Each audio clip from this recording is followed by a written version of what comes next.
Big Meech just got put on full blast, and the receipts? Straight up insane. After 50 Cent pulled out some paperwork hinting that Meech might have played the snitching game, the whole internet lost its mind. But here's the thing. One night, and then my homeboy that was with me, he was like, Tone Bird, he from BMF too.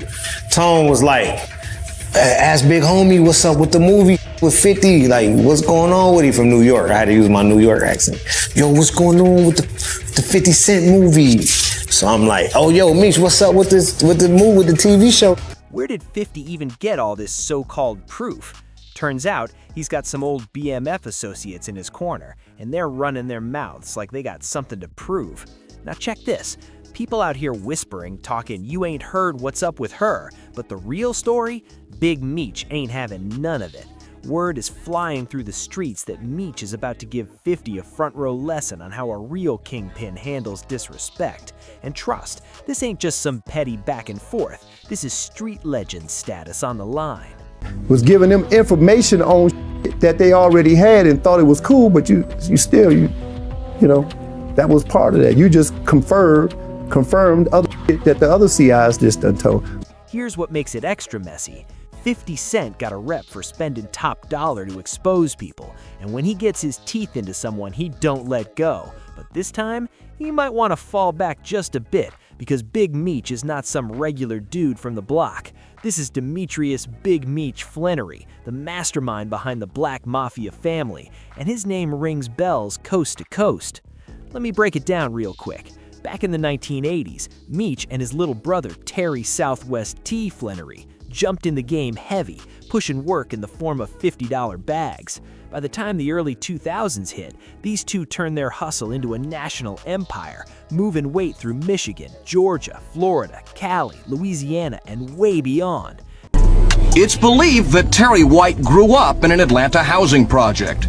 But when FBI and GBI agents arrested him last night, he was living here, a sprawling $200,000 mansion in Jonesboro. Had a media room where there were 24 TV sets on one wall hooked to a satellite dish. And you could hit a button and all 24 TVs would come on. That kind of money flow made the feds sit up and pay attention, so Meech and Terry came up with a slick cover, BMF Entertainment. On the surface, it looked like a regular promotion company, but behind the scenes, that's where the money washing happened. Now here's the twist. BMF Entertainment wasn't all smoke and mirrors. They actually had one artist on the roster, Blue Da Vinci. In 2005, he even dropped a whole album called The World is BMF's. But by October 2003, the feds ran down on Meech, snatching him up and trading his luxury lifestyle for a prison jumpsuit. And back then, most folks pointed the finger at Blue, calling him the snitch, because out of everybody, he looked the softest. Plus, let's not forget, Blue Da Vinci didn't even get snatched up with the rest of the BMF crew when the feds came crashing down in 2003. When they grabbed Meech, they slapped cuffs on him and took him straight in. But Blue? Somehow he wasn't caught in that same net. And by the time 2004 rolled around, things got even messier when BMF's logistics boss, Dexter Sosa Hussey, started throwing shade at Blue too.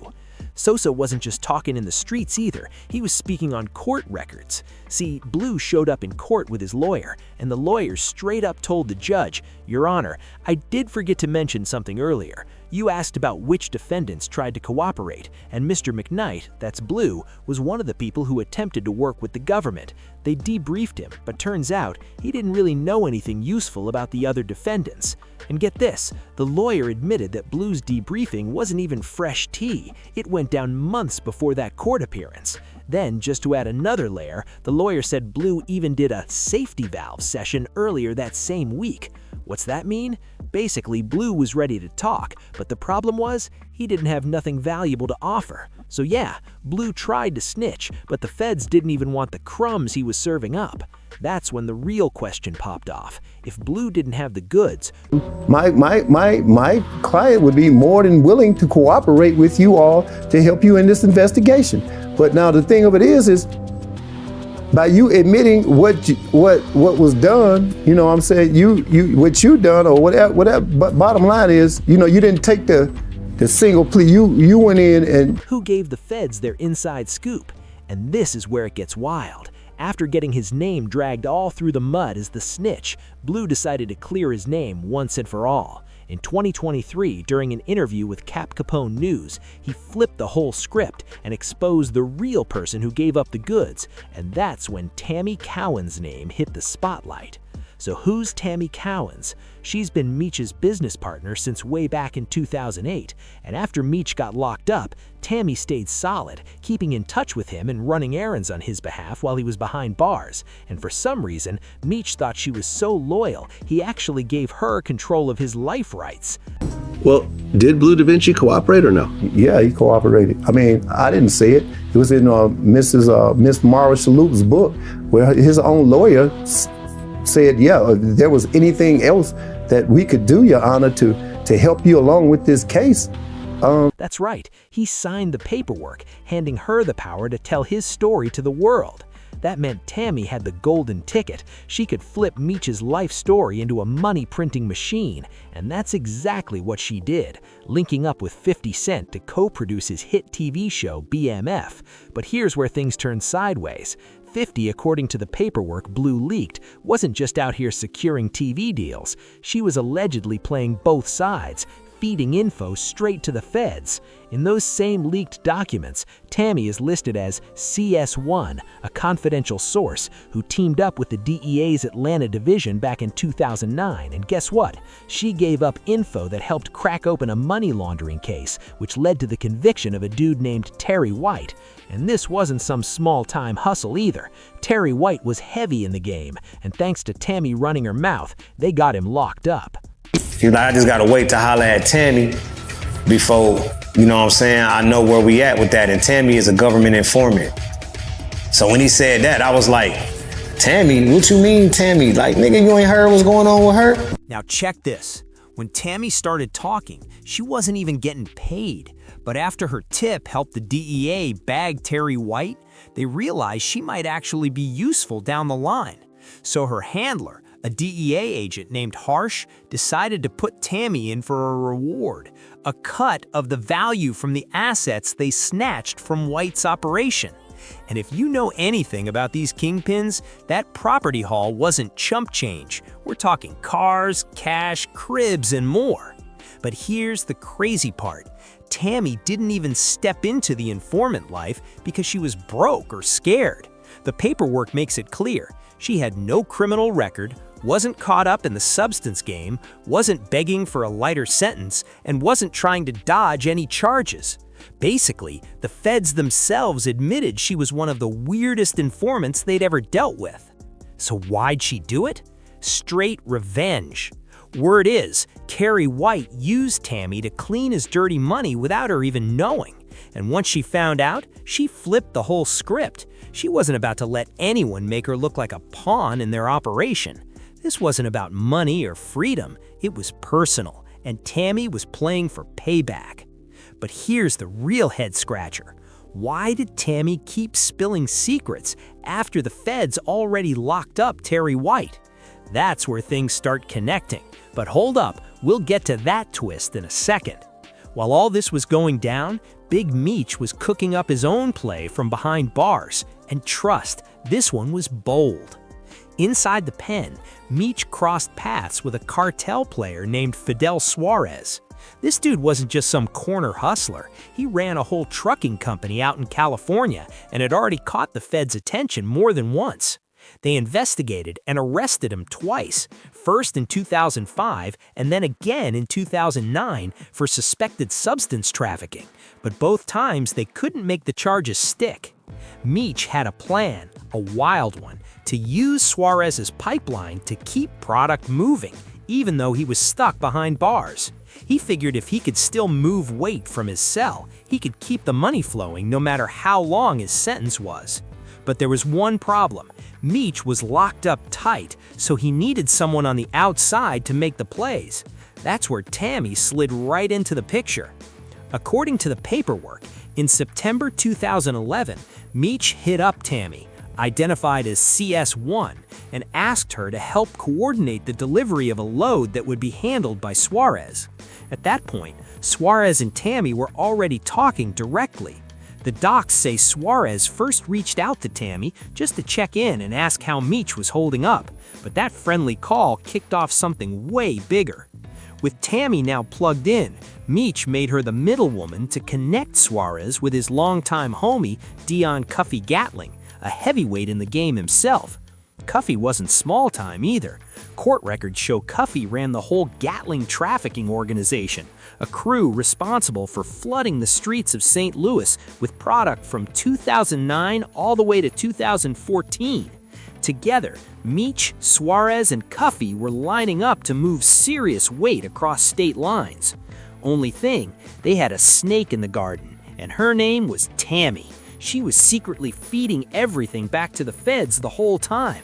And thanks to her reports, law enforcement had enough dirt to grab Cuffy on March 13, 2014. When it was all said and done, Cuffy got slapped with 27 years for drug trafficking and using weapons in a deal that led to someone losing their life. But here's the craziest part. Meech never caught a single charge for setting up the whole operation. And that's got everybody asking the same question. How did Meech dodge an indictment when his hands were all over the deal? It's crystal clear the feds knew exactly what was going down. But here's the twist. Tammy straight up lied to protect Meech when they pressed her in court.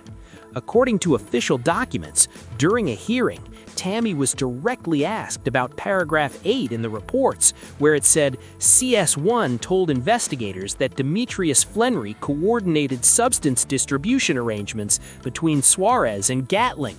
When they hit her with that question, Tammy didn't even blink. She said no. And she didn't stop there. When they doubled back and asked if Meech had anything to do with setting up those multi-kilo deliveries from Suarez to Gatling through her, she denied that too. She covered for Meech all the way. No hesitation. But after that stunt, the feds put a giant red flag on her name. They realized they couldn't trust her anymore. But wait, it gets even messier. Turns out, Tammy wasn't just tangled in the case, she was getting cozy with one of the DEA agents working the whole investigation. That's right, she was sleeping with someone on the inside, and that little fling ended up compromising the entire case. Tammy was deep in dangerous territory, playing every angle like a chess master. But eventually, the whole thing started crashing down on her head. By March 2015, everything flipped when Tammy came across a suppression motion filed by Gatling's legal team. That motion was a serious problem because it could expose her identity as the confidential source. The moment Tammy realized her name might get out there, panic hit her hard, and with good reason. Gatling wasn't just any dealer, he had a reputation. Official records show Gatling was convicted for ordering the hit on a man named Theus Howard back in 2010, all because Howard dared to snitch on Gatling's brother and his trafficking business. And if that wasn't enough, Gatling's name was tied to another hit in 2013, this time on a man named Terrence Morgan. Why? Because Gatling found out Morgan was about to start talking to the feds about his drug empire. So, Gatling made sure Morgan didn't live long enough to say a word. With all that blood on his hands, if Gatling found out Tammy was the one feeding info to the feds, it would have been lights out for her, no question. Terrified, Tammy ran to the feds for protection, but they straight up ignored her. So, with nowhere else to turn, Tammy made one last desperate move. She went to see Big Meech himself. But after all those years of loyalty, the man Tammy had been riding for, Big Meech himself, wasn't exactly ready to return the favor.